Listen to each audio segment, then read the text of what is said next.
Praise the lord. పిల్లరా, ఈ యొక్క ఉదయకాల సమయంలో దేని వాక్యాన్ని చదువుకుందాం. పరిశుద్ధ గ్రంథంలో నుండి సామెతల గ్రంథము 15వ అధ్యాయం 1వ వచనం. ప్రొవర్బ్స్ 15:1. మృదువైన మాట క్రోధమును చల్లార్చును, నొప్పించు మాట కోపమును రేపును. A soft answer turneth away wrath, but grievous words stir up anger. యేసు ప్రభువారి అతి శ్రేష్టమైన నామంలో పిల్లరా మీ అందరికీ శుభములు తెలియజేస్తున్నాను. మరి యొక్క నూతన ఉదయకాల సమయాన్ని చూసే కృప దేవుడు మనకిచ్చినారు. దేవుని స్తుతించి ఆరాధించాలి. ఇక్కడ చూసినట్లయితే మృదువైన మాట క్రోధమును చల్లార్చును. పిల్లరా, మన యొక్క అనుదిన జీవితంలో మరి అనేక రీతిలుగా మనం మాట్లాడుతుంటాం. అనేకమైన వ్యక్తులతో, కుటుంబంలో, ఇరుగు పొరుగు వారితో మాట్లాడుతుంటాం. దేవుని యొక్క జ్ఞానం మనం కలిగి ఉన్నప్పుడు మన మాటలు మృదువుగా ఉంటాయి. అంటే దేవుని వాక్యము ద్వారా అవి పరిశుద్ధపరచబడతాయి. తద్వారా ఆ మాటలు అనేక మందికి మేలు చేసేవిగా ఉంటాయి. చూడండి, మన అనుదిన జీవితంలో, కుటుంబంలో కానీ మరి ఇరుగు పొరుగు వారితో మనం మాట్లాడుతుంటాం. కొన్నిసార్లు ఇతరులు అంటే ఎదుటివారు కోపంతో కానీ లేకపోతే పెద్దగా మాట్లాడుతున్నప్పుడు మన మాటలో గనక సౌమ్యం ఉంటే, మృదత్వం ఉంటే, జ్ఞానం ఉంటే పిల్లరా వారి యొక్క కోపాన్ని తగ్గిస్తాయనే సత్యాన్ని జ్ఞాపకం చేసుకుందాం. లేకపోయినట్లయితే అనేక రీతిలుగా మనమే అసమాధానంలోనికి వెళ్తాము. ఆయా రీతిలుగా కృంగిపోతాం. ఆ వాస్తవానికి కొన్నిసార్లు ఆ జీవితకాలం అంతా కూడా బాధపడవలసి వస్తుంది.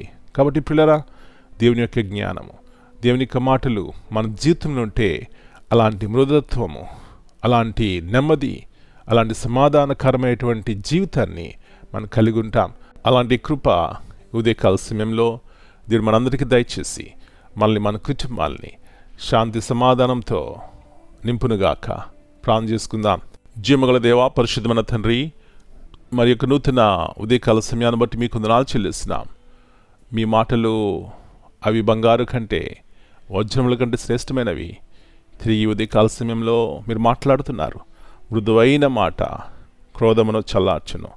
అవునైనా ఎన్నోసార్లు మృదువైన మాటలు పలకని కారణము చేత, మా నోటిని భద్రము చేసుకోలేని కారణము చేత నష్టపోతున్నాం.